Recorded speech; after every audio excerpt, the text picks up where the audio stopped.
So as we begin tonight with our topic of truth, let us affirm that we hear something different, something that compels us to take just one more step towards that greater yet to be, whatever that is for each of us.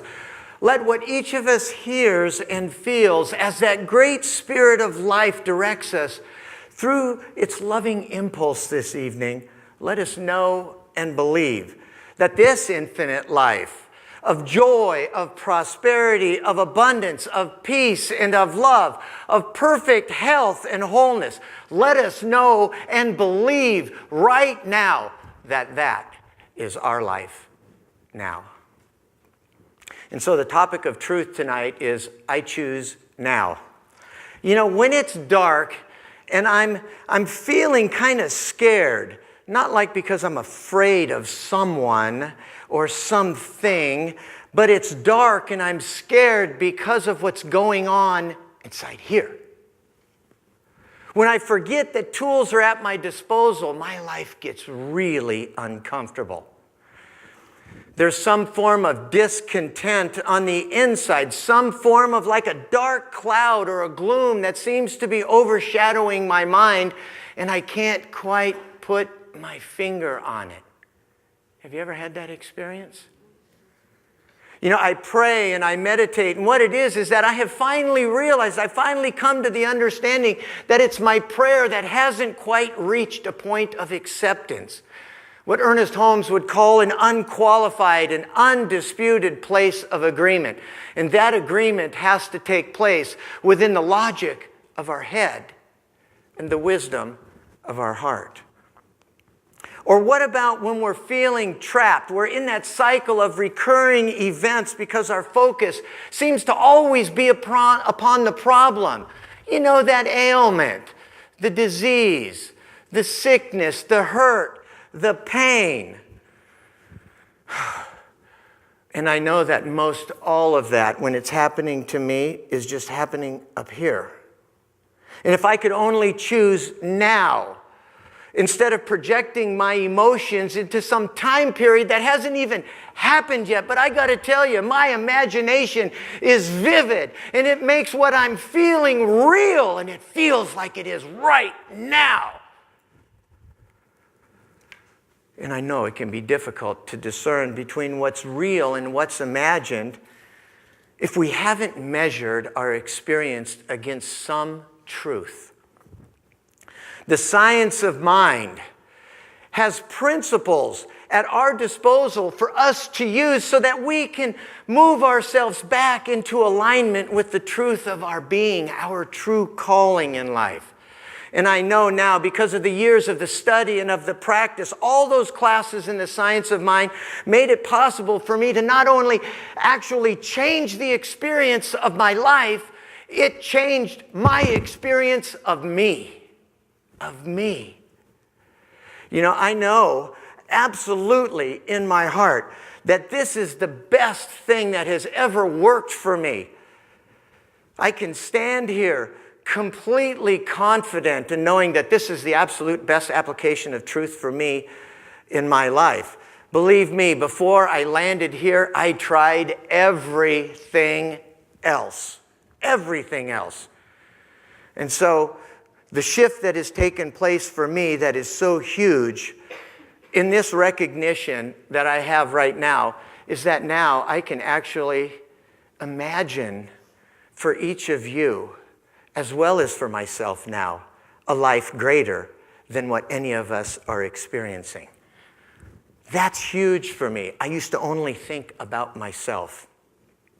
So really, it doesn't matter how long it takes us to wake up. It only matters that we wake up. It doesn't matter how long a room has been dark. As soon as we introduce just a little bit of light, right, the room is instantly illuminated. And that's how our minds function. Our mind is that place in consciousness where we actually develop the relationship with the infinite power of life itself that's within us. But it's also the room where we stash all of our character defects, our doubts, and our fears. We stash them up here in our heads. But we get to choose. We get to choose right now. And so what does become of the darkness? Where did it come from? And where did it go when we introduce the light? You know, we make all that up. We really do. There's no truth to any of it. The light has always been here. It's not just showing up because we saw it. But I get hooked by my own tendencies. I don't know about you. And those tendencies are my own desires. And those desires are for some things about the flesh. And what I know about that is I can tell that they're fleshly because there's a sense of fear that's attached to them. It's like buying that car that you know you can't afford, but you really, really, really want. You know, the only reason is because I have an undisciplined mind.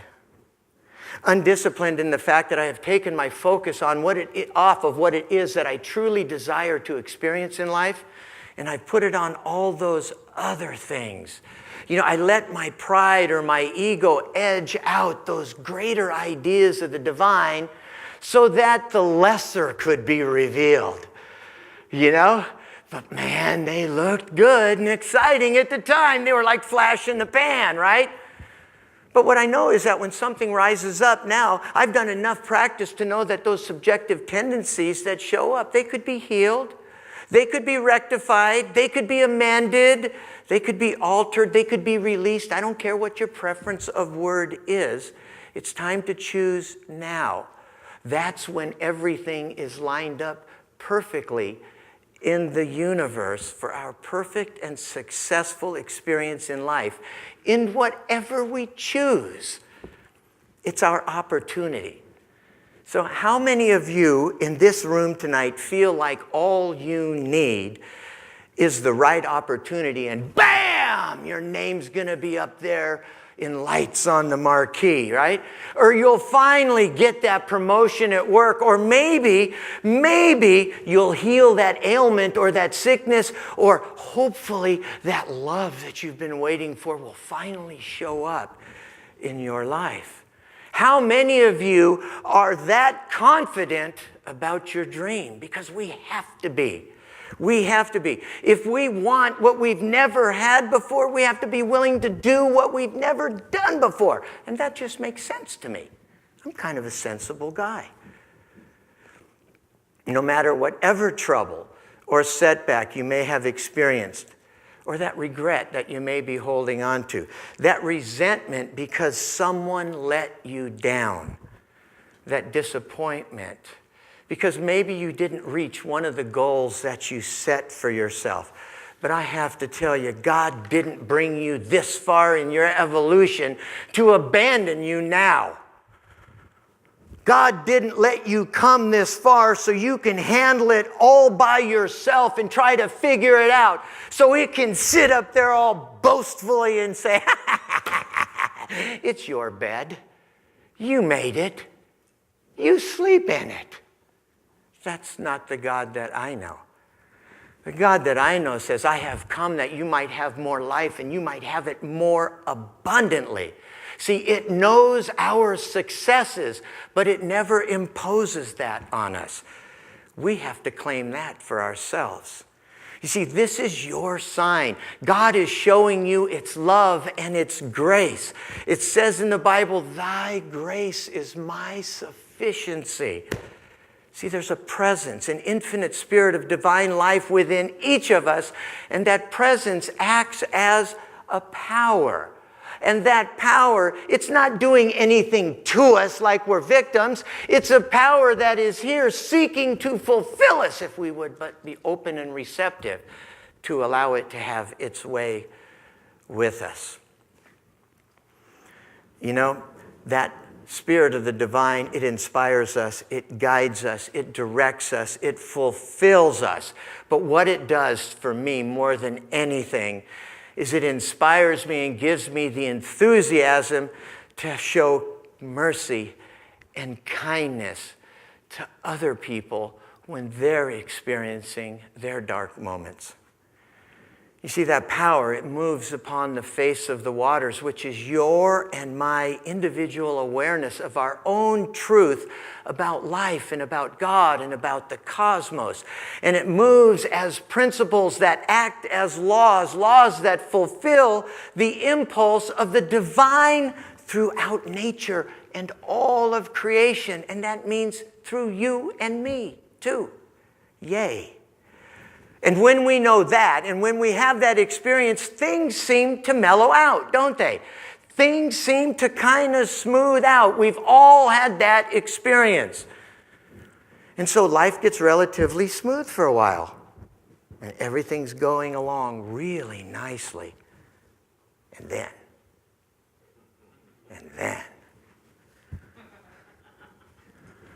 But you know, I get so caught up in the experience of life, its beauty and its abundance. It gets so good, and I get so excited, and I get so engaged in the experience, and then it's inevitable. All that joy, all that enthusiasm, all that ease and grace, it seems to recede, and it goes someplace.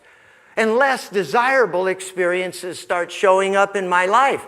And Ernest says that this awakening is called evolution. And he says that we come to it a little bit here, and we come to it a little bit there, right? And that all of this happens until both of our eyes are wide open and we can see life is neither separate from good nor different from God. So without my practice, that misbelief that keeps showing up to tempt me to avert my focus from the center and source of life within me, somehow I begin to drive my own consciousness and I stop listening. It's a pattern that I've developed as a defense mechanism. You know, each of us have our own default strategies for overcoming. And if we could be honest, that hasn't worked so well, has it? It really hasn't. That's why you're here. You're trying to figure out why the hell it didn't work so well, all right? But maybe at one time it really did. I'll affirm that. At one time it really may have. But you know, those old strategies, they don't function in an ever-changing, all-expanding reality. Have you noticed? But when we get back to the truth of our being, which is always about the now, what we discover is that we've always been in harmony with the universe, right? We've always been loved by the God within. We've always been clothed and fed and provided for. And I truly understand, because I know how I am, that sometimes the expectations I put on God to fulfill my needs and desires are so extreme, and I'll be damned if God still can't fill those for me.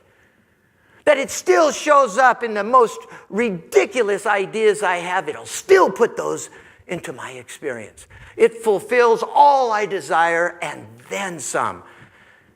But my practice helps me dismantle the doubts about that and my unbelief.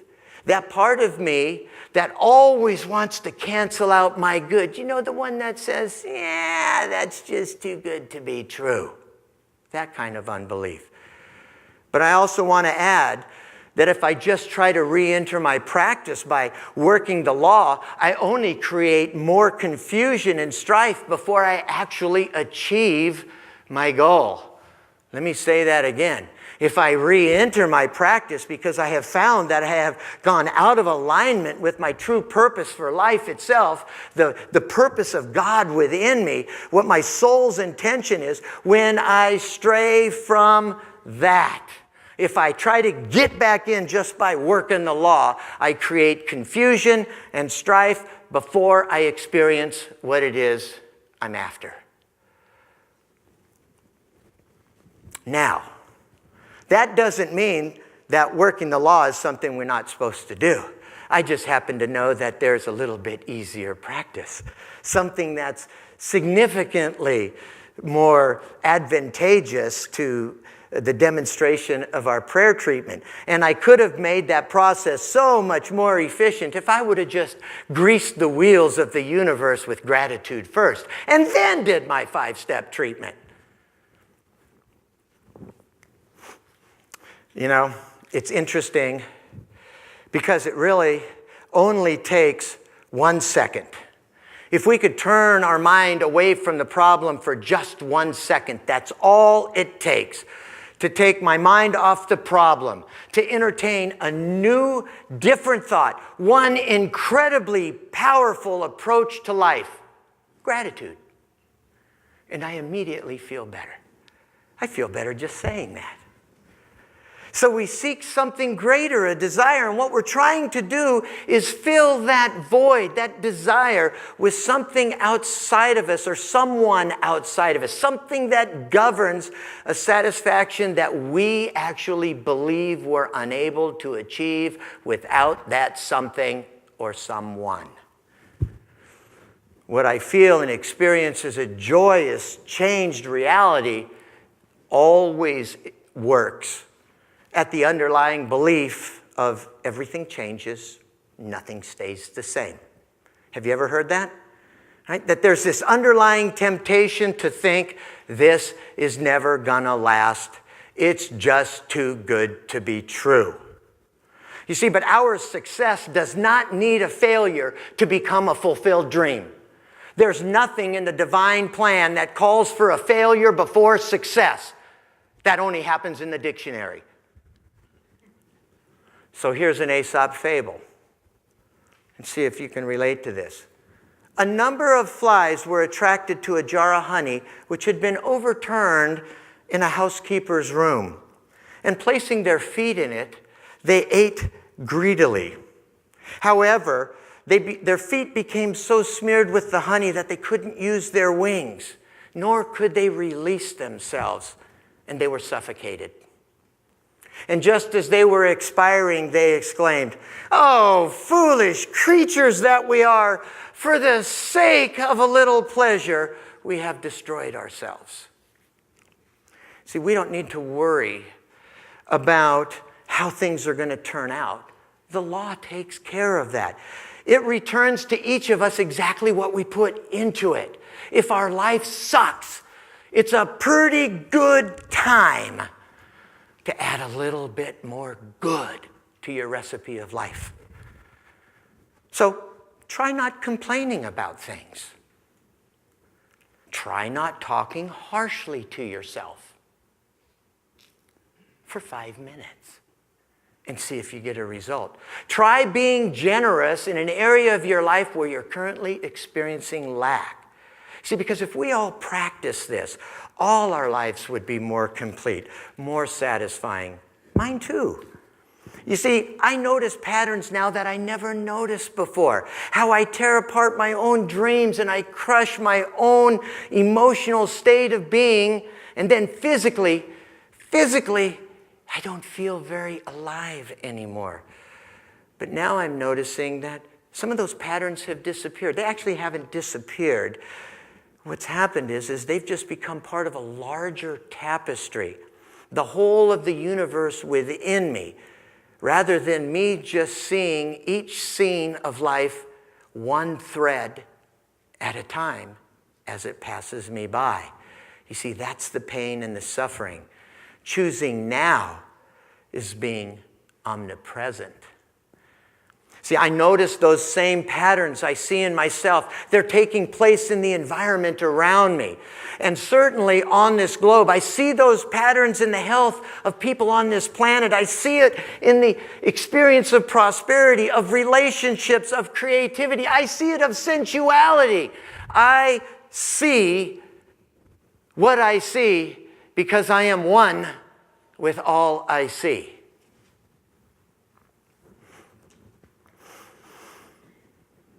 The same patterns or states of experiences are the same for each of us. It's basically identical for each of us if we take out our geographical location, if we take out our family heritage, if we take out the concept in our mind that holds God to a tradition of faith in our heart. This is the universe. It doesn't see or care that we discriminate with anything or anyone. But we're supposed to. You and I. Discrimination is an unjust projection of the idea that we hold of worthiness, of our own self-worth. And the truth is that the highest opinion I hold of myself has to be filtered through the lowest opinion that I hold of anyone or anything else. So you can see why it's really good to think good thoughts about other people. Ernest said that if we could change our inner concept, our whole life will be changed. Why? Because all cause is from within. It's not from anything outside of us. All effect is forever without, and we should leave it exactly the way God created it, without us. The universe is not or never can be divided against itself. It's been written that a house divided cannot stand. So we should know that there are no shadows within the truth, nor can the truth cast shadows. It's just what it is, and there can be nothing either added to it or taken away from it. It's always one, and there is never another side of it. We enter that one through a conscious unity with it, through an agreement within our minds and our hearts. So we want to remember that we create the reality that we see. We create the emotional state of being that arises based upon our understanding of what's going on in the world around us, as well as within our own affairs. And then we measure that against our past, the experience, or should I say, how we remember the experience. And hopefully, we're conscious enough to choose now as the time and the place where love will be our first impulse. And so I'd like to end with this. It's from Ernest Holmes, and so you could let this be a prayer for you, if you would. He says, "Let us learn to see in everyone an evolving Christ. Let us so live and think that we may retire at night in peace, knowing that no harm can come to the soul, that we may rise in the morning renewed in our body and in our mind, with a brighter outlook than yesterday, a happier expectation for today, and a clearer joy, looking upon all with love and condemning none, and blessing even those who may seek to injure us. Let us learn to be perfect, even as that divine being within is perfect. That being residing in the heart of all, overshadowing all of eternity with its love. That must also be perfect. Let that love so sustain and ordain our every desire." So I don't know about you, but I'm choosing that now. Thanks.